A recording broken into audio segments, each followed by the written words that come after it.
As people are starting to join us, I just want to say thank you for joining us for this special Living and Learning Communities webinar. We've got our professor, Steve Ortiz, with us, as well as some admitted students who are really excited to talk to you about what it means to be on Binghamton University's campus in living in one of our unique dorming communities, but what kind of living and learning community options that we have for those on campus as well. They're very unique situations. I myself lived on campus all 4 years, both in Newing College and in our apartment communities, and I'm joined by two of our other counselors here who are going to be helping us on the back end with the Q&As. And I know Craig and Alex, you guys can introduce yourselves as well so that we can start to get started and learn more about these living communities. Hello everybody, I'm Craig Broccoli. I'm the Associate Director of Admissions for Binghamton, but I'm based in New York City where I cover this realm. I did live on campus all 4 years as an undergrad, and even as a grad student, I was an RA. I lived in both the Mountain View community and College in the Woods. So right behind me actually is the Nature Preserve on campus, which borders the back end of those communities. So residential life, and especially these learning communities, really add a real intimate aspect to the whole Binghamton life. I'll be on the back end though, answering questions and answers on the chat side. Hi everyone, my name is Alexander Ma. I'm the New York City Admissions Counselor for Binghamton University, and I work along with Craig down here.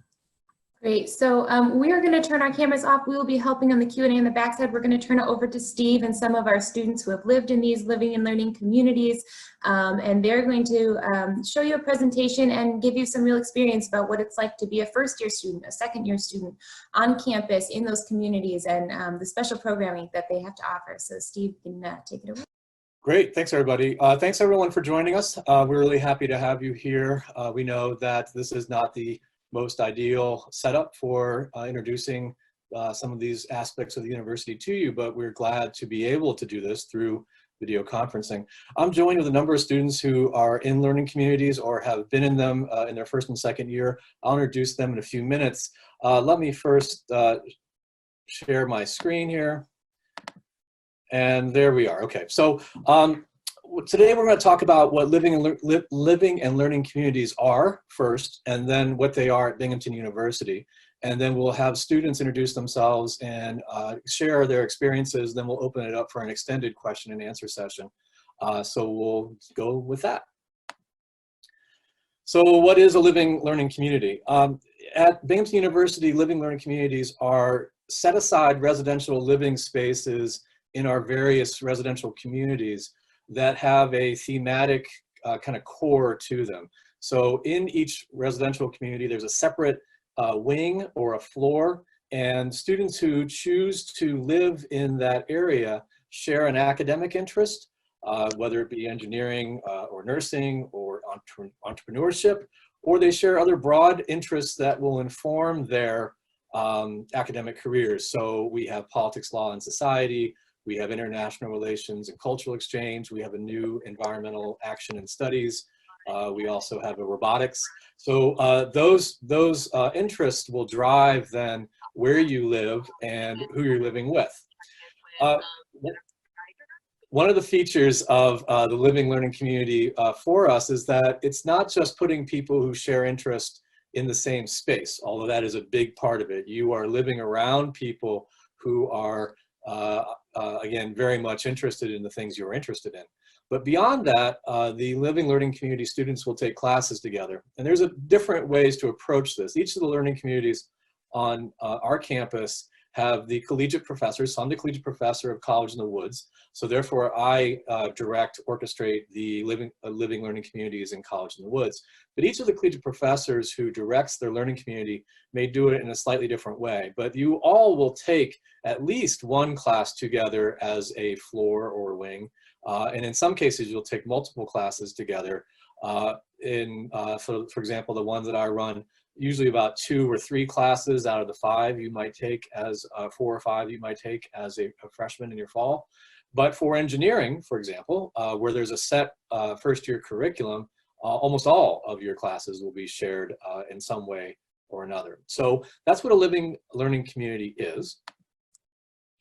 Let me talk about why they matter for students.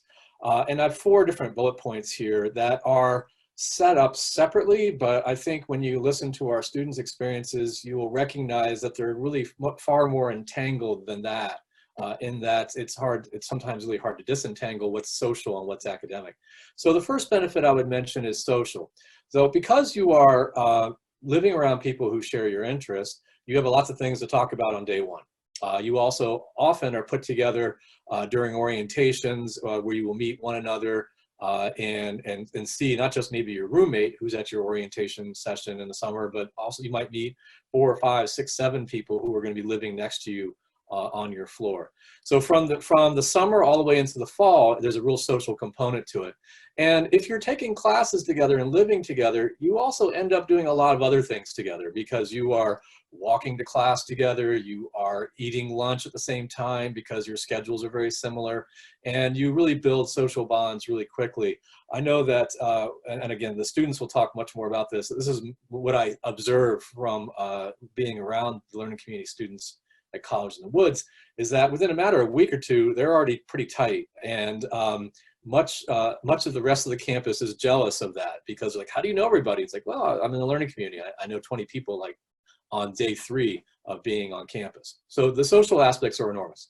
There are also enormously important academic components to it. And that is, depending on the learning community, you will be, and again, the experiences here will differ from one learning community to the next. But the academic component will mean you're taking classes together. So you have people around you who are grappling with the same material. And so you can have, study sessions with people on your floor, and you can really kind of augment your academic life as a first-year freshman transitioning to college with that kind of infrastructure of support, because everyone around you is going through it, but also taking similar classes. The second way academically important is that you get, by virtue of being in a learning community, you get 2 really important things right away. And the first of these is you get really hands-on mentoring and academic advice from a professor who directs the learning community. And almost all of us who direct them have real hands-on interest or practice in those subject matters ourselves. So we are there, and of course we're there for all the students in our residential communities, but we know our living learning community members well. They come to us for advice. We are able to point out, once we know who they are and what their interests are, we can really point them in directions of things going on around campus. And so you get that kind of academic mentoring, which can be very helpful right away. The second reason it's academically important is that you get, one of the things that all of the learning communities do is they introduce you to the broad array of resources the campus has in your academic areas of interest. And so for first-year students, one of the struggles is, well, I'm really interested in this, but how do I get there from here? And you will be, as a part of the learning community, those people will come to the learning community and explain how to get there from here and what all the things are going on around campus academically, in terms of research, in terms of talks, in terms of any type of thing you can think of that you might be benefited from is right in front of you from the start. The third plank here is co-curricular, extracurricular. One of the great things about the learning communities is that everyone, a lot of people at least, are interested in similar things.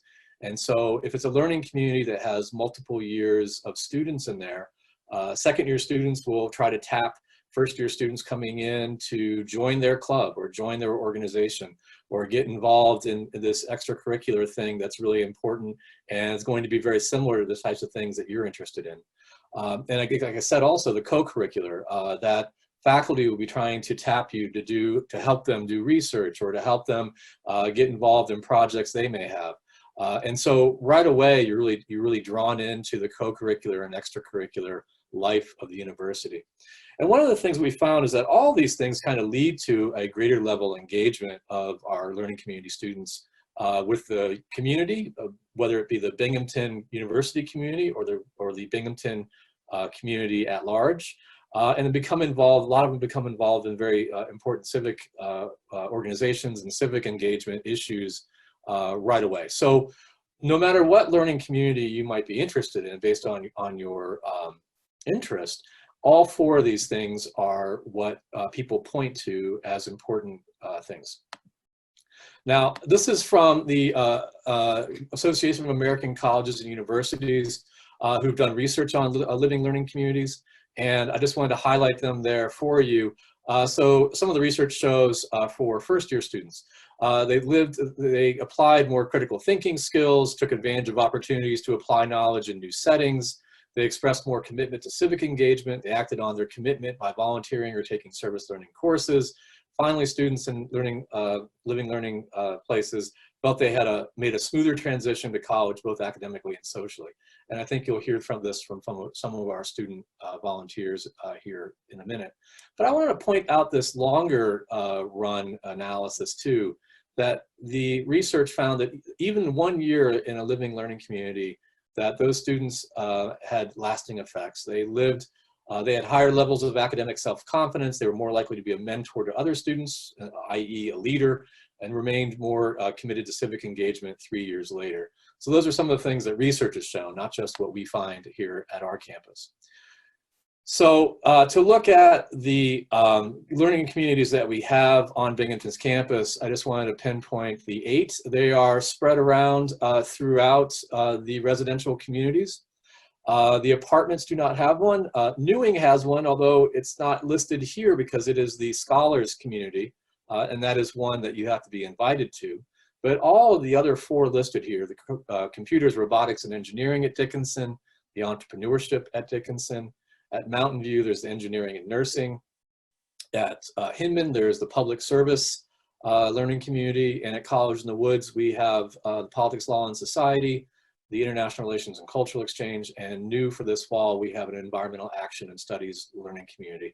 You will see, again, they're spread throughout. All the collegiate professors are engaged with doing these. At Dickinson, Professor Kim Jousey. At Hinman, Professor Al Voss, and at Mountain View, Professor Dana Stewart. All of them are the people that you will be in touch with if you choose to apply for one of these learning communities.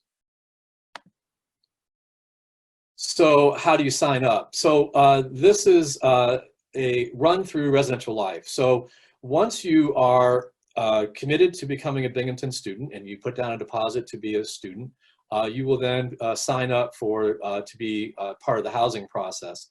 This is not signing up for a room at this stage. You're just kind of signing up and saying, I'm going to be there in the fall. And in that housing portal where you sign up for the fall, there's a box there where you can check interest in. It will show you how to apply for each of the various learning communities. Some of them have a direct link to an application. Some you just click interest and the collegiate professor will reach out to you through an email. But if you click interest in one of these learning communities, please, please, please be attentive to your Binghamton email address because that is how we will be contacting you going forward. Now, what I'd like to do is introduce 4 students here to you who are either first or second. Well, actually, we have first, second, third year, and fourth year students. Although Kristen and Jacob are both graduating this semester. I'm going to let them introduce themselves briefly, just who they are, where they're from, what their majors are, and just a couple of their lines of things they are involved in on campus. And then I'll come back to them and ask them about their experiences in the learning community. So Jackson, Lakshmi, Kristen, and Jacob, do you want to introduce yourselves? Sure. Hey guys, my name's Jackson. I'm a freshman and I'm from Clifton Park, New York. I was in the Politics, Law, and Society learning community this year, and I'll be there next year as well. I'm majoring in philosophy, politics, and law. And for extracurriculars, I was involved with a group called SA Advocates, which is a group that represents students that have been charged with violating the code of conduct on campus. And I'm also organizing with the Bernie Sanders campaign. Hi, I'm Lakshmi. I'm a sophomore and I'm a second-year student in the International Relations and Cultural Exchange learning community at College in the Woods. What do I need to say? My majors? Okay. Major and stuff, yeah. Yeah, okay. So I'm a poli-sci, political science and Arabic studies major, and I'm also a history and human rights minor. And on campus, I'm involved with Pipe Dream, which is our student-run newspaper. And next year, I'm going to be an arts and culture editor for that paper. And I'm also a fundraising chair for the fencing team. So if you want to get involved in club sports, I can also talk to you. Great. Kristen, do you want to go? Yeah, sure. So yeah, hi guys, my name's Kristen. I'm currently a junior, but technically graduating this year. I lived in the politics, law, and society learning community for both my first 2 years on campus. And my major is philosophy, politics, and law, but I'm kind of doing a little bit of different. So now I'm going and adding that with a master's in business administration. So I can kind of talk about ways to combine those two things. I mean, living on campus was a great experience for me. Living college in the woods, you know, it's my home, I call it that way. One cool thing that I did actually in that community was I was executive vice president and then actually president of College in the Woods.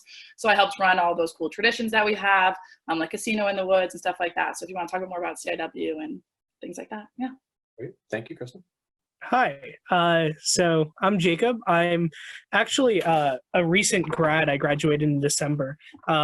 I majored in political science and history, and during my time on campus, I was involved with the Roosevelt Institute, as well as the American Parliamentary Debate Association and Generation Vote, and I was in the politics, law, and society learning community. Great. All right, I'm gonna come get back to you guys in just a second here. Let me see. We're gonna wait for questions, but let me ask you. I'm gonna ask the questions first. Those of you who are tuning in, and I'm gonna ask our first and second year students who are still. I know they're not right now, but they were technically still living on campus in our communities. What do you guys think were the primary benefits for you as a first year student joining a learning community? And again, we're going to try to keep this not associated with your specific residential community, but just in general, like more generic ways. Like it was like, what mattered to you as a first year student? And then Kristen and Jacob, I'll get to you guys in a few minutes. Jackson, you want to go? You were the most recent first year student. Sure, yeah.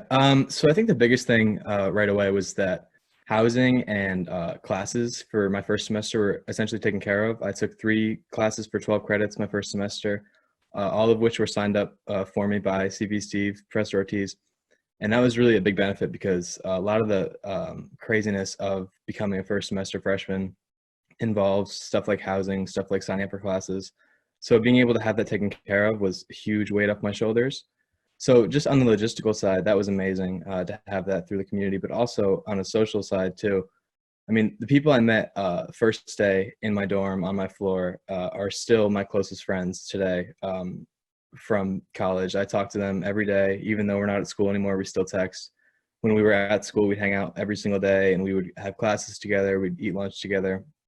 So it's absolutely invaluable to have those people kind of built into your experience at college, so you don't have to have that. You know, some people have tough times when they first get there finding friends, but in learning communities, it's almost automatic because you have people that are living with you, taking classes with you, and all that. So it's great. Great. Lakshmi, you want to add to the first year experience and maybe as you move into a second year? Yeah. So one of the first benefits I got right away from the learning community was the friends that I made right away, as Jackson said. And something that I thought was really nice was that we all were bounded together with that shared interest in what our learning community was about, but we also all had very widely different interests like going beyond that. So not only like we all shared that one bond, but we also all went in different paths. We all made friends outside of the community. So it's not like these are the people that are going to be your only friends throughout all of college. You're going to meet way more people like with the help of these people, because it just helps you become very confident and way more comfortable in college, and helps you just make the best out of your community and encourages you to join other clubs on campus and just do anything. It makes you way more comfortable with the whole campus experience. Yeah. Did you have, let me just ask a follow-up. Did you have someone introduce you to the pipe dream, or did you just go to the pipe dream by yourself? I went to that by myself because that was something I knew that I wanted to join since I came to college, but still it was one of the best decisions I made. Okay. Kristen and Jacob, let me move to you guys and ask you a second, thank you, Lakshmi. Let me ask you guys a second kind of component to this. So you're looking back now from either having just graduated or about to graduate, and tell me what you joined, why did you join, and then actually what did you find to be the most valuable thing now in retrospect? And Kristen, if you want to go first, I guess you're. Okay, yeah. So the reason why I joined when I was coming as a freshman is a lot of the reason I feel like Jackson outlined, is I was a little worried about friends, I was a little worried about classes and like just kind of figuring it all out. So originally I feel like I did join for the friends, but also the mentorship component. I talk to CP Steve all the time now, even after leaving. And I think that relationship and still is very invaluable for me. I'd say like the second part of that question, I'm like looking back, what I feel like, it really did for me. One is definitely friends. It's funny, actually, Lakshmi can vouch. I still find myself very often in the learning community now because two of my absolute best friends live in it currently.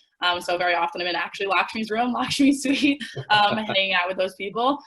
So I would definitely say friendship is a very strong one, which has helped develop other interests. They just are adding the CIW, like an environmental impact one, which is something I'm very passionate about. So I'd say overall, it really is a combination of those four things that CP Steve outlined for all learning communities. It's like you have the social aspect, but then it very much helps you academically. But then you get involved in extracurriculars, like I could be president of my dorming community, I think in part because of the experience I did have in the learning community. And I think just that overall experience is really what was so valuable to me. Great, thank you, Kristen. What about you, Jacob? Yeah, so I originally joined to get that sense of community, and just because I enjoyed politics, I thought that it was going to be something that was going to be very beneficial. And looking back, I could just kind of see how the community just stayed with me throughout the entirety of my college career, even going into when I've graduated.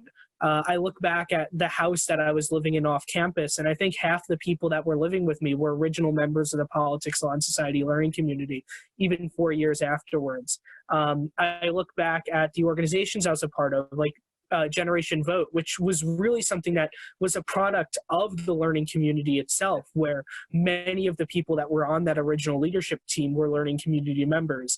The American Parliamentary Debate Association, where the president before me, and then when I became president of that organization, were both members of the Politics, Law, and Society community. And all of those things and all of those experiences kind of catapulted me into this post-grad situation where now I'm working on a political campaign in upstate New York because of all of those experiences that I had before and everything that I was able to gain as a student in the community. Okay, Jacob, thank you. All right, so we have an opportunity now. I think that's the last of my presentation here, and we just want to hear from questions from you. And Carrie, did you want to come in and moderate this, or do you want me to moderate this, or how would you like to do this? Steve, we've put some questions for you to answer live. You want to take a look at those? Maybe you could to those first. Yes. Okay. So let me go to the question about the entrepreneurship learning community. Those are very specific questions. If you join, you'll see if live in Johnson. I believe it is in Johnson, but I'm not the collegiate professor of that community. The learning community experience is that if you don't live in the community, you're not really gaining the benefits of the learning community, right? I mean, these are run through residential life, and they are living spaces. So you have to live where they are located. But we've had examples of really extenuating circumstances where someone came in, but they really wanted to do it. They lived in a different spot, and it just doesn't work out the same. The benefits are just simply reduced in that way. So I don't know exactly if there are single rooms, but that's the response to the environmental one. And let's then move to Annabelle's. Let's go to the gender breakdown in the living communities first, because I think each of us has had, in the ones in College in the Woods, different kinds of gender breakdowns. But the learning communities, I mean, you used the word competitive. And, basically what the learning community system is, these are all admitted students, right? We're not looking for, and I can speak for the ones that I run. I'm not looking for the top 10% of the learning community of the admitted students coming in to be in the learning. I'm looking for people who have this interest and are committed to doing that experience. And so competitive, I mean, you have to do the application, and you have to be someone who truly is interested in it. but they're not competitive in the way that getting into Binghamton University is competitive. Let's put it that way. Nor is it something like the Scholars Program or the FRI program that has a kind of competitive aspect to it. And then what about the gender breakdown? So does someone want to answer the gender breakdown? Jackson, do you want to answer the gender breakdown first? Because you're in the first year right now. Sure. Yeah. I mean, I think it was pretty even for the most part. We had, trying to think off the top of my head, I think we had almost perfectly even boy and girl split. And it wasn't really, so the way that the floor I lived on is we had one wall was all male dorms, the next wall is female dorms. And then we had, actually now that I think of it, we probably had more females than males, but not by a lot. It was pretty even. Yeah, it's pretty even. Lakshmi, what about your class? Do you recall? If I remember correctly, I think we had more girls than boys. Yeah. The international relations community did, yeah. The international, yeah, but we were also like kind of mixed in with the philosophy ones, the politics one. So, yeah. But altogether, I think we did have more girls. Right. Yeah, I think some of them are going to have a gender imbalance, but I think most of them are try to achieve gender balance. I don't, but I don't have all those details off the top of my head. Are the LFCs only for first-year students or all students throughout the years? This will vary for the different communities. So some, like robotics, I think, is there for people for 3 and 4 years. The way that I have operated the learning communities in College in the Woods, and I believe this is the way that the Hinman Public Service one operates also, it is for 2 years. And that you're there for year 1, you return to the community for year 2, and then you kind of move on to like off campus, like Jacob was saying, or you move somewhere else. Typically off campus though, and you're also moving more deeply into your academic curricular path, and the learning communities can't really offer you classes the same way they can when you're all first and second year students. So, and then some, like the new environmental action and studies learning community is going to be first year students only, right? So it kind of varies student by student.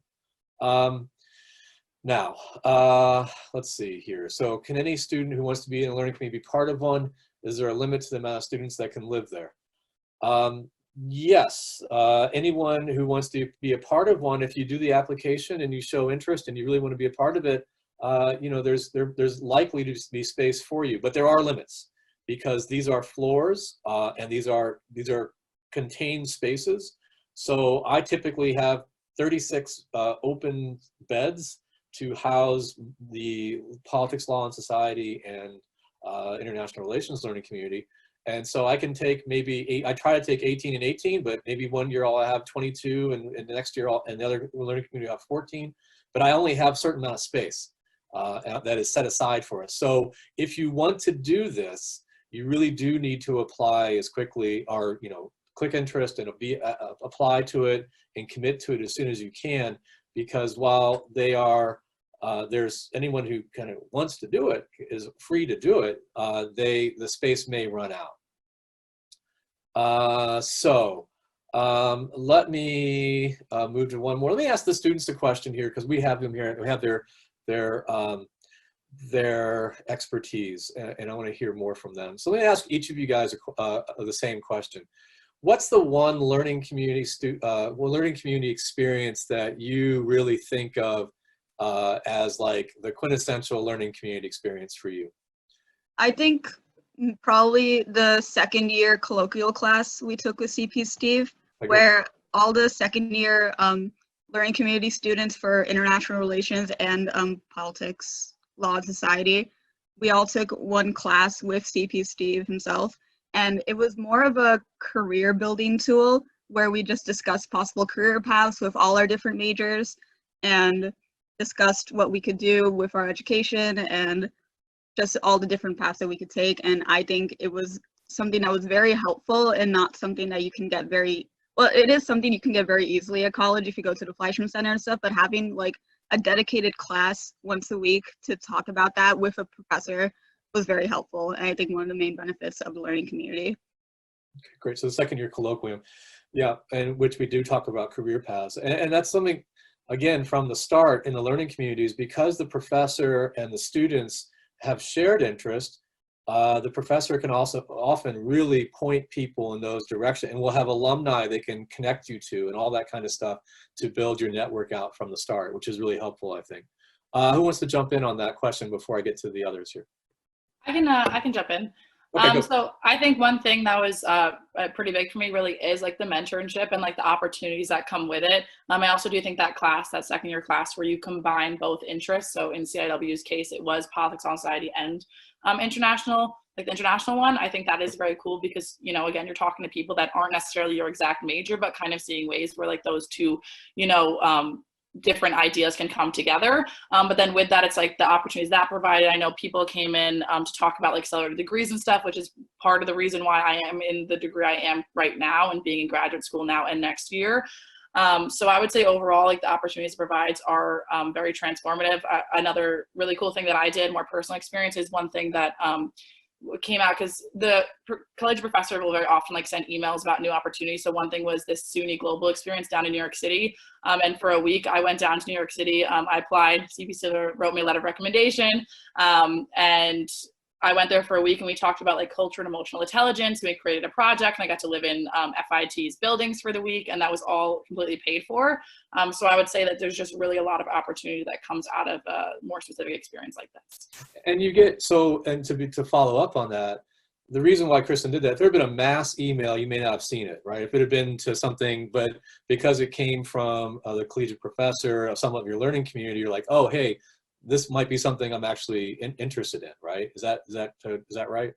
Yeah, I mean, you will definitely find that you will get a lot of emails from a lot of different things. So like kind of having a streamline, like every email that, you know, I think you've ever sent, I've personally opened and I look at it and I, you know, even this was an email and I pledged interest and wanted to do something like this. Even now that I'm not in the learning community anymore. So I definitely think like having that source, but I think it's also like a smaller application pool, like other people like might not have been available or not have seen it. So, you know, that I think that also plays a factor. Good. Thank you. Jackson or Jacob, do you want to respond to this? I think that kind of the quintessential experience is just having kind of uniquely shared experiences with those who have similar interests with you. So like, for example, when I joined in the fall of 2016, we were taking a course for the colloquium with Professor Ortiz on American presidential elections during the presidential election of 2016. And we're doing again this year, by the way. We're doing it again this year.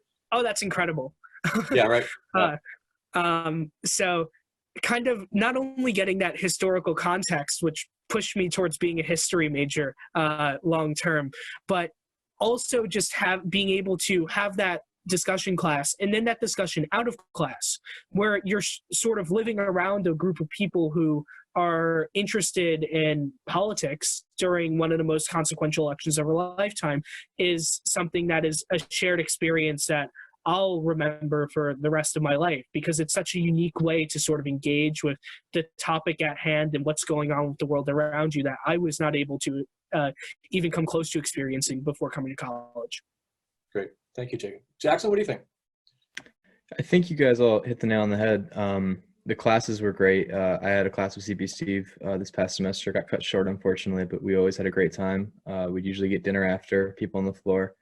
But outside of the classroom, I think one of the quintessential experiences for me was just all like the study sessions in the dorms with each other, because we all had similar classes. Just like, you know, you really feel like you're in a community like this when you can walk, you know, 500 feet from your door and then you're at somebody else's door and you can stay there all night, staying up for some final you have, that everyone has that shared experience of, you know, studying for and struggling with. So it's really great, I think, to have that as well as the in-class stuff with the CP. Okay. Thank you, guys. All right, let's get back to the questions here. So there's one, are there classes you need to take for the community service learning community? So Al Voss is the collegiate professor of Hinman and runs the public service learning community. And Professor Voss, Al, as he's is known around Hinman, has a class that he teaches, yes. And then he picks like a whole array of classes that will be eligible. If you sign up for one of those classes, that kind of counts towards your public service. They could be intro to sociology, it could be human development. There's a lot of classes that he picks for people and then they sign themselves in. I actually do it a little bit differently in that when I work with the academic departments to have seats held for my learning community students, and then I will register them for those classes. So Jackson said that he came in and he had 12 credits already registered for. Many of the students' experience in the learning community is that they've got, 8, 12, 16 credits already, and they're not really doing that at orientation. But even if they only have 8, they only have to find 2 classes in orientation. It just makes things very smooth and easy. So are there classes you need to take? Each learning community will have a different curricular path, right? So the engineering one, it's basically because they're all engineers and all engineers more or less have the same first year curriculum, you are doing that. Whereas the ones that have different kinds of thematic emphasis that are in Harper have different ways of approaching it. Some you can pick from this group, others like me, here's some classes, which ones do you want? And then we'll put you all together.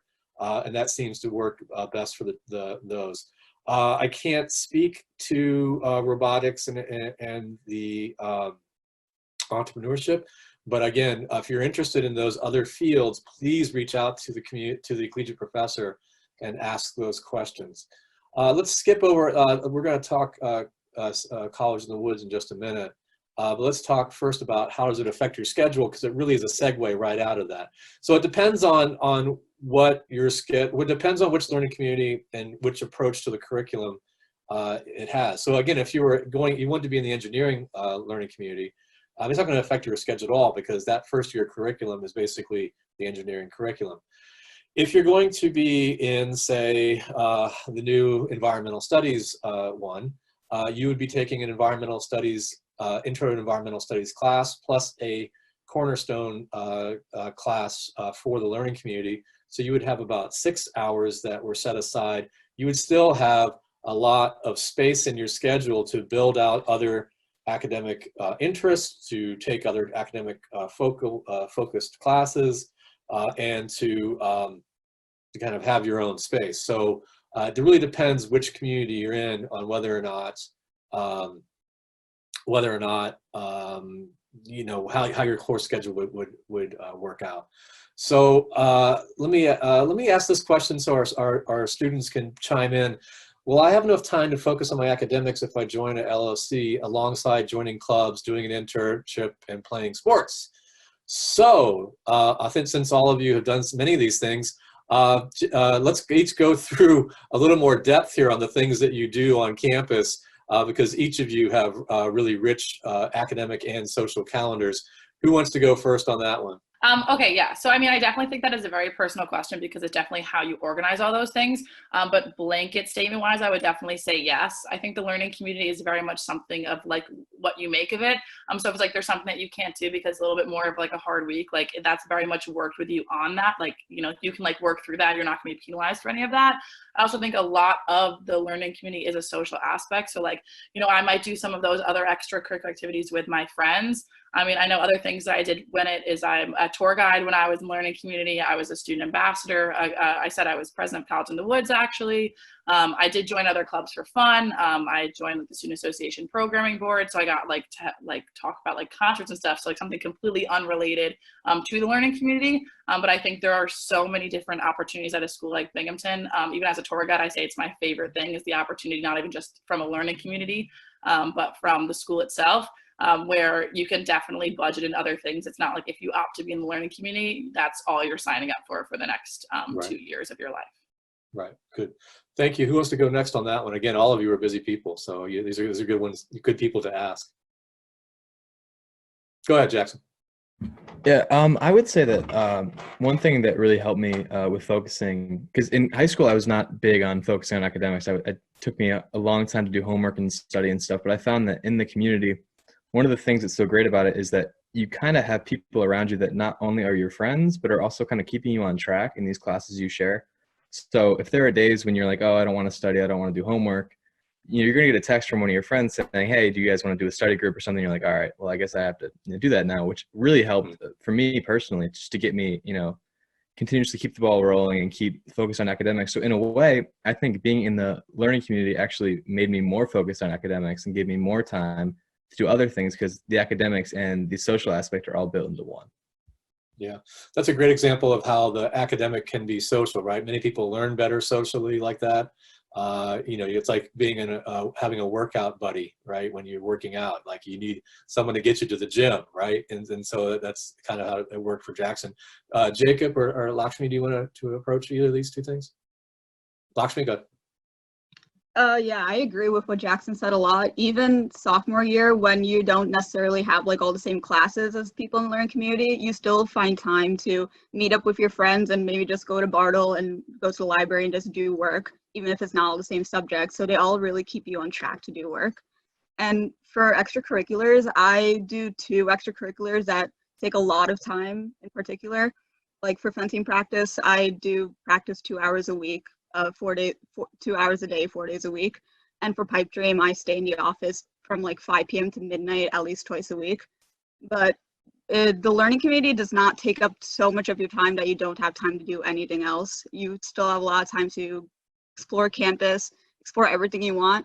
And when you go back to your learning community, when you go back to your dorms, you just find a bunch of friends there who you can relax with and also do work with at the end of the day. Yeah.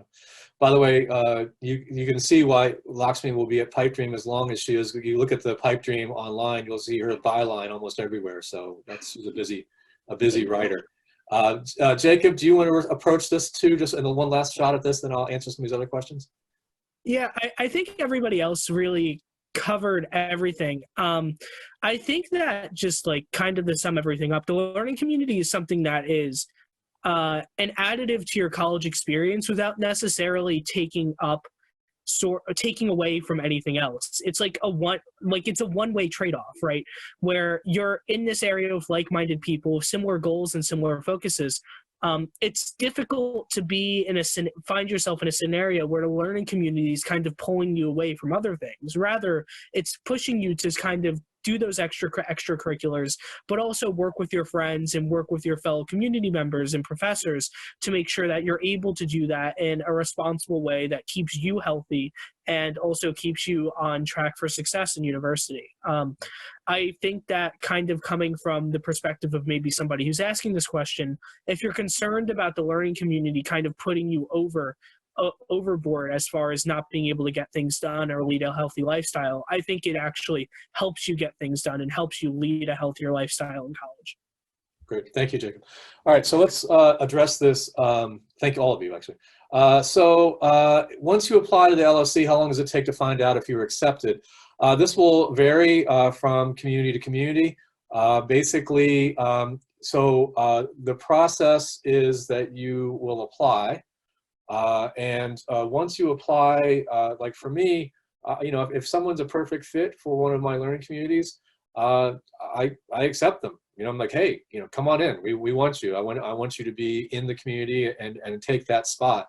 So I think of it more for my learning communities as rolling admissions. As they come in, if they're perfect, people for this, I send an email out right away. I'd love to have you as part of the learning community. Let me know so that we can hold that spot for you. Others have different approaches to it in terms of the application process. I think that as professors, and we were always online anyways, but boy, are we online now. So, I mean, we are going to be responsive to people, both answering their questions and also getting to their applications. Again, we want to have this sorted out. Ideally, some of us want to have it sorted out by the end of May. So we're responding and trying to get people registered for classes. I think Al Voss in the public service one has a little bit more of a delayed timeline, but I'm not. I don't be held to that. But anyway, so you'll hear pretty quickly. If you are responding to your Binghamton email address, you will hear pretty quickly. I think is the best answer to that. Do you have to do it for 2 years? Can you only do it for 1? All these fine folks did it for 2, are doing it for 2 in Jackson's case. But we've had people who've come in for 1 year and they liked it or they didn't like it and they decided not to come back. They wanted to live off campus is usually one of the primary reasons that people don't come back. But for some people, it just doesn't work out for them for whatever reason. But you do not have to do it. You're not committing to a 2-year engagement, right? You're just kind of agreeing to do it this first year. So that's that. Can you apply to the learning communities after May 1st? Absolutely. You can absolutely apply after May 1st. Although, like I said, when we do this on a rolling kind of space available basis, so the sooner you find out it's something you want to do, the better it would be to apply. Let me ask our student ambassadors here. Okay, so what are the, this is actually a really interesting question. So what are the vibes of the different dorms? And if you were in an LLC, do you feel like you're part of the dorm or more separate? Now, at Binghamton, just to be clear, each residential community has multiple buildings, right? So the living learning communities are in a building of a larger residential community. But does anyone want to tackle that one about the dorms and about feeling part of it or more separate? Or I can, or Jackson. Kristen, go ahead. Yeah, Kristen and Jackson. Go ahead. Yeah, so definitely I would say the vibe is definitely, I would just say overall positive one. I think this is more towards the social aspect of it. I mean, as I already hinted at the beginning, like even like one of the people that I met in the learning community last year when I did it, like we're going to live together off campus next year. That's why I was in the learning community so much this year. And it really does, I think, help make you feel more a part of it, because again, kind of the other question, the other things that the learning community can help you do is I do all those other things, or a lot of them, with the friends that I've made there. So whether it's eating, whether it's a club, whether it's doing homework downstairs in the study lounge, whether it's studying for a test, whatever it is, it's a very community type environment. And I think that like the vibe of that would only be positive. It made my transition as a freshman, you know, like I thought I was a very independent person. I wasn't really worried about going to college. And then when you're there, you're like, okay, wait, I don't really know anyone right now. So I think it definitely helped me feel way more a part of that community than it definitely did not make me feel more separate at all. Okay. Thank you, Kristen. Jackson, you want to address that real fast? Yeah, I mean, I'm a College in the Woods partisan, but I think that you really do feel like you are a part of the entire community and not just your learning community. I think that actually a part of the learning community that gets enhanced, at least in my case in College in the Woods, is that a lot of the things we were doing were the dorm-wide events together. So we were able to kind of have our little group in the learning community and also go like dorm war, or what's it called, Steve? Woods Olympics. Woods Olympics, yes. That was one of the things that we had, like our little sect of learning community went to, but we all kind of had that togetherness that you get with living in a dorm. So are they only for first year students? No, although they are primarily for first year students, right? The biggest impact is when you're coming in as a first year student. You have the best curricular ability to have a kind of common curricular plan, but also you were all in that transition at the same time to first year at Binghamton University. So they are mostly for first year students. The learning communities at College in the Woods, PLS and IRCE, have a second year component that both Lakshmi and Kristen have found to be helpful. But others can be multiple years. But again, one of the best results, the best benefits come from that first year transition in some ways, I think. The environmental action and studies community will be a combination of corridor and a couple suites, and it is only for first year students, unlike the other two in College in the Woods, because the curricular path for the environmental studies and action people might vary so much, it's too hard to kind of offer things that can work. We might be in a position to offer the students as a second year, the colloquium experience that Lakshmi and Kristen have talked about. It'll depend on numbers, but it is primarily a first year student thing. There will be both suites and corridor rooms on that floor that are open, and we'll see how they are allocated. Because that's an unknown at this point. But the whole floor will be, except the RA, who's an environmental studies major, the whole floor will be first year students who are interested in environmental action and studies. Thank you, Carrie. Does the application for core entail essays? I don't think any of these require formal essays. You might have a blurb, you know, like a paragraph. Hey, tell me about your interest and experience in robotics, right? But in terms of like an essay, no. So no, you will not have essays, I don't think. Some will involve, again, like a paragraph. I know the entrepreneurship one, Kim Jossy likes to do a phone interview too, from my understanding. But that's how we go with that. Are there an even number of men and women in the engineering LLC? That is a great question. And I'm going to ask Carrie if she would to maybe put up Collegiate Professor Dana Stewart's email, who's the Collegiate Professor at Mountain View, who might be able to address that issue for you.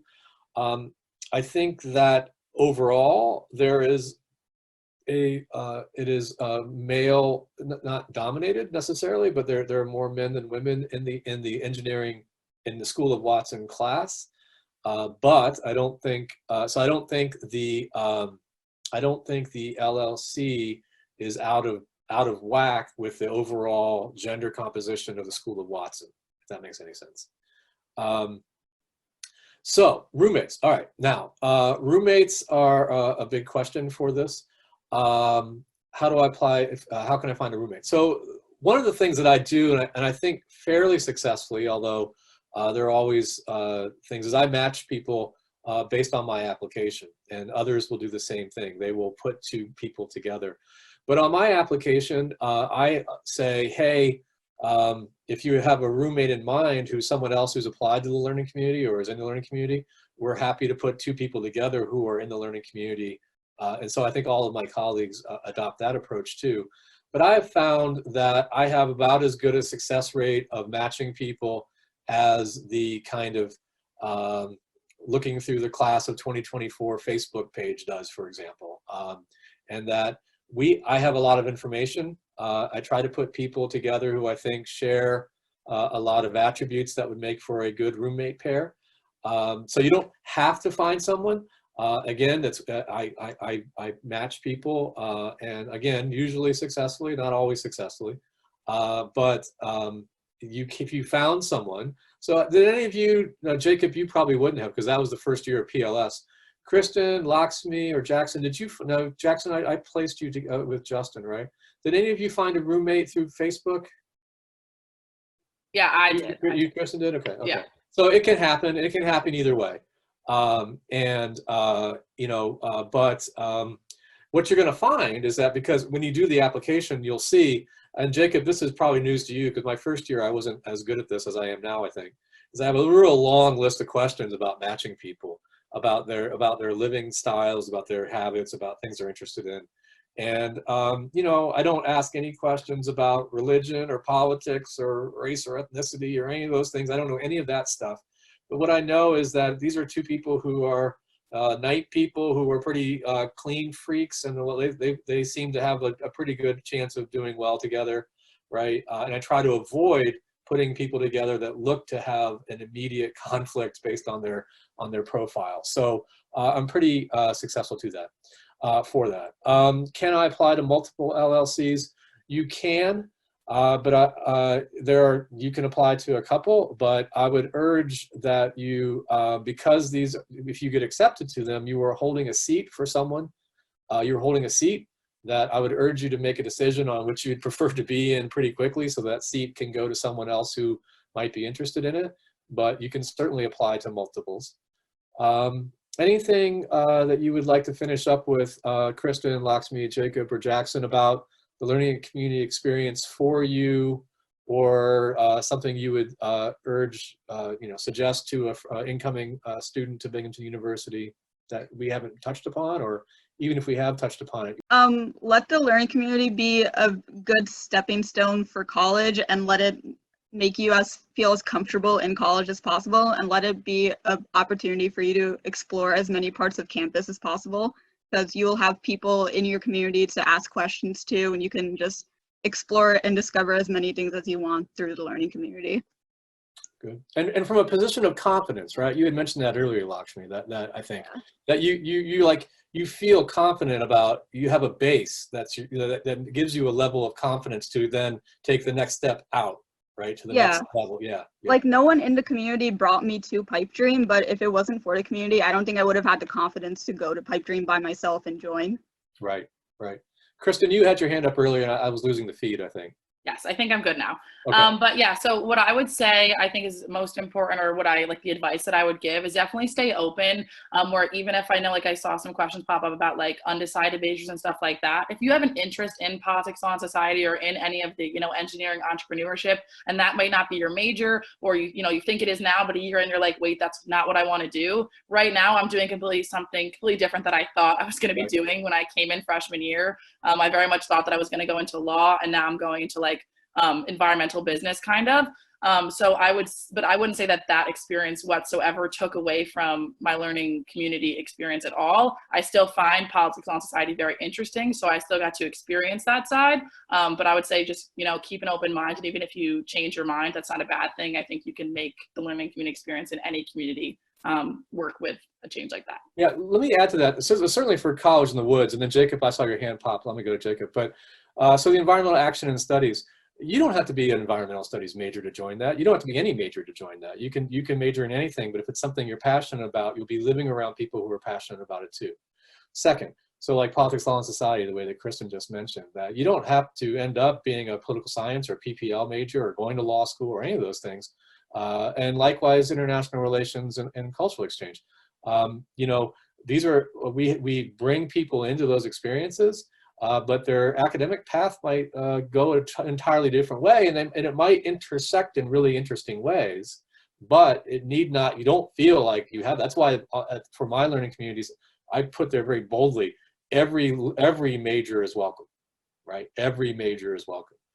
To make sure that we get those cross flows of people interested in politics, but they're not all political science majors, right? Or God forbid, history majors, right? I mean, they're not all in the same kind of world. So they come at it and bring different perspectives, and that enriches the community rather than detracts from the community. Jacob, do you want to add something real quickly to that? No, I think you really covered it all. Just full endorsement of learning communities in general, especially politics, law, and society learning community. I think it's an excellent experience. I really have nothing else to add. I think you all really covered it well. Okay, great. Well, Carrie, looks like we're getting close to our time. Jackson, Lakshmi, Kristen, Jacob, thank you all. It's very nice to see your faces. I haven't seen them in a little while. And good luck to you as we move into the rest of this year. Carrie, is there anything else I can add to wrap this up, or do you want to wrap this up?